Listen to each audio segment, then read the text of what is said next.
So welcome back, dear students. We will now continue with the chapter number 8 on metallurgy. In the previous classes, we learnt about the physical and the chemical properties of metals and non-metals. We studied these chemical and physical properties of metals and non-metals in the form of a comparison. If you remember, and then we went on to study about ionic compounds, how they are formed, and about their properties. And then we contrasted or compared the properties of ionic compounds with the properties of covalent compounds, which you had learnt in lesson chapter number 9, carbon compounds. And then we learned about the reactivity series of metals. Yeah, if you remember, and I had given you a mnemonic, a way of remembering those metals in the descending order of their reactivity. And then we learned about the occurrence of metals, how metals occur in nature. Hmm? And also we learned that metals don't just occur in nature in an isolated form. They are always found in the form of minerals or compounds, which we call as minerals. And then we learned about the concept of an ore. What are ores? Now ores are those minerals from which we can conveniently and profitably extract the metal. That means it should be very economical also, and it should be very convenient also. Okay, the process only then we what I can we do that, we use that particular method. Okay, so with that particular mineral becomes a ore only, as I told you, if the metal can be profitably and conveniently extracted from the mineral. And then we learned about the process of metallurgy. We saw there are three steps in the process of metallurgy. The first step was the concentration of the ore. Second, the isolation of the metal from the concentrated ore. And third step, the purification or the refining of the metals. Now we learned the first step we did in detail last time, the concentration of ore. What is the concentration of ore, if you remember? What is concentration of ore? It is the process in which the impurities are removed from the ore. Impurity, no, as I told you, metals occur in nature along with impurities.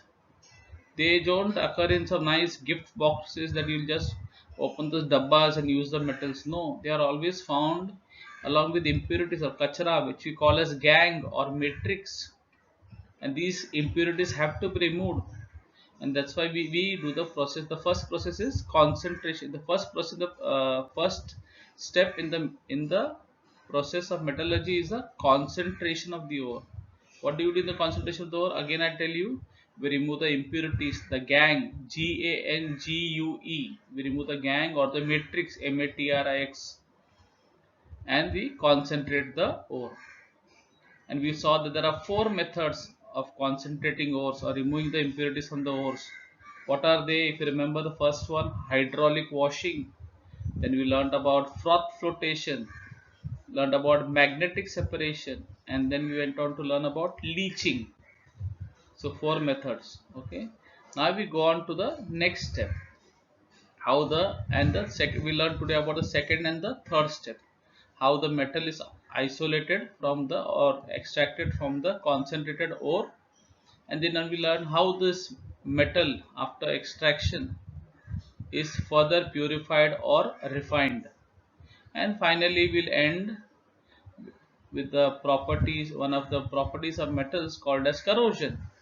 It's not a property, it's something which happens to the metal. No, metals, no, they too tend to get corroded or spoiled, or they decay. So we learn about how these metals undergo corrosion, and we learn about some important methods in which we can prevent these metals from getting corroded. No, these metals are very valuable to us. Okay, they're quite expensive and they're also valuable to us. How we can prevent them from corrosion or protect them from corrosion. So let's begin, boys.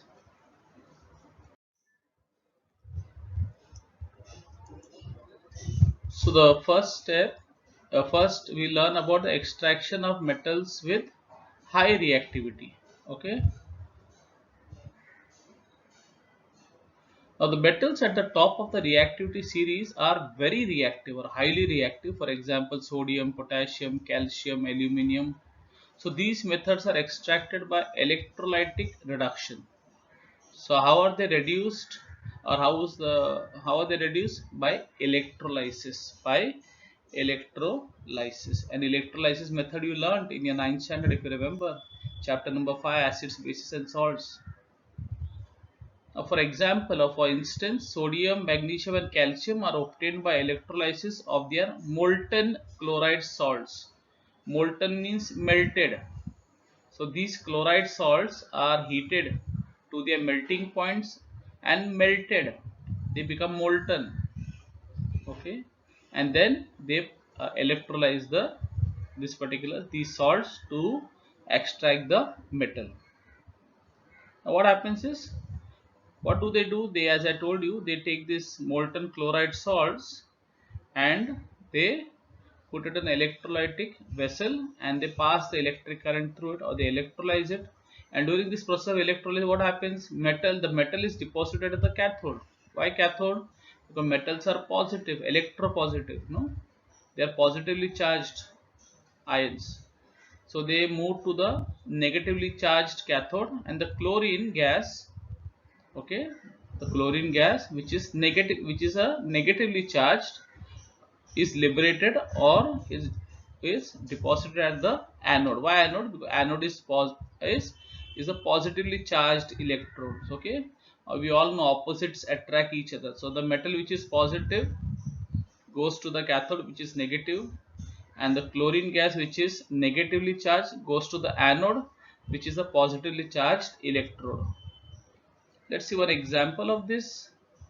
The metal sodium is extracted by the electrolytic reduction of sodium chloride. We all know about sodium chloride, a common salt, a cooking salt or table salt. It is extracted as follows using electrolytic reduction. So sodium chloride, when it is electrolyzed, it breaks up or it splits into sodium ions and chloride ions. Positively charged sodium ions and chloride ions. And then, as I told you just now, just a few seconds before, that this positively charged sodium ion will, what will happen? It will accept an electron and change into the atomic state, or it becomes solid, and this solid sodium will go and get deposited at the cathode, whereas the chloride ions, okay, chloride ions will accept, will give away the two will give away electrons or release electrons to form the chlorine gas, and this chlorine gas is released at the anode. I hope it is clear. Now understand what is the concept of this, why sodium, what do you call it, take accepts an electron, and why chloride ion releases or gives the electron. Remember, sodium, how did it become a positive ion? By giving electron, by donating electron. Now if it wants to again become an atom, so how did, from an atom, sodium, from an atom, how did it become a, what you call, ion? By giving electrons. So if he wants to go back to the atomic state, now he'll have to accept the electron back. Understood? So sodium atom, to become a ion, gave electron. That's why a sodium ion, in order to again become a atom, will have to accept the electron. Okay. Chloride ions, what happened? How did chloride become a negative ion? Remember, chlorine atom, how does it become negatively charged? Because it accepts an electron. It accepts an electron, and then how, that's how it becomes a chloride ion. Now again, if he wants to go back to the original state or the gaseous state, the chloride ion will, it had accepted, no, now it will release or give away the electron. That's why it is written -2e. It gives away the electrons, and goes back to its original gaseous state. So I hope this is clear to all of you.